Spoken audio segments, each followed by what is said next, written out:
Washington may finally be reopening, viewers. That's right. After 5 tense weeks, the U.S. Senate has finally reached a bipartisan deal to end the longest-running government shutdown in American history. Lawmakers voted 60-40 to move forward on a funding bill. Now, this was made possible after 8 centrist Democrats struck the deal with Republican leaders and the White House itself. Well, they've agreed to reopen the government in exchange for a future vote on affordable care subsidies. The plan still, however, needs House approval, and a single senator also could delay the process for days together. However, it's the strongest signal yet that the shutdown's end is in sight. Meanwhile, the impact is still rippling across the country, literally from coast to coast. In the latest, air travel remains stalled and food aid remains frozen. This as Americans still hope Washington finally gets back to work. Now, if the deal holds up, it could reopen the government before Thanksgiving itself, thus also giving very federal workers and travelers the break that they've been waiting for. Vote, the yeas are 60 and the nays are 40. 3/5 of the Senate duly chosen and sworn, having voted in the affirmative. The motion upon reconsideration is agreed to. Meanwhile, air traffic in the United States could slow to a trickle if the federal government shutdown lingers into busy Thanksgiving travel holiday season. The Transportation Secretary, Sean Duffy, has warned.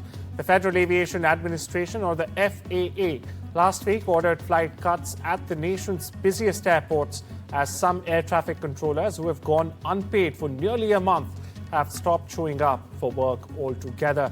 Now, these reductions, viewers, started Friday at 4% and will increase all the way to 10% by the 14th of November. That's next week, Friday on next week. They, in fact, are in effect from 6 a.m. to 10 p.m. local time and will also affect all commercial airlines.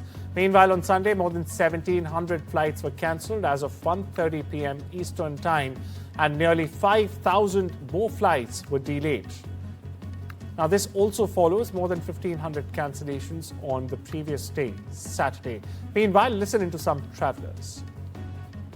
The other day, getting from Mobile to here, my original flight got canceled, but I was able to get on an earlier flight, so it really didn't affect me at all. So I'm just keeping my fingers crossed.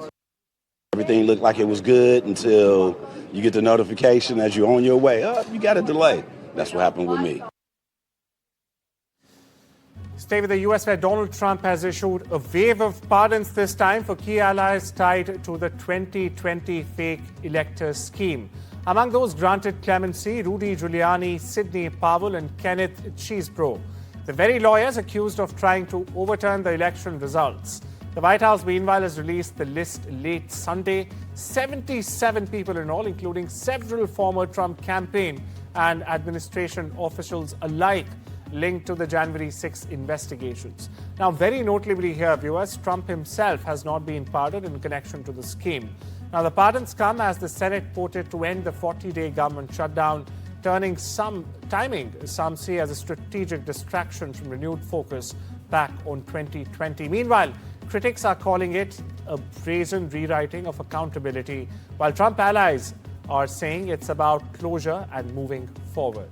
The legal and political fallout, meanwhile, could be far from over this, as Washington weighs what these pardons mean for justice, precedent, and the next elections.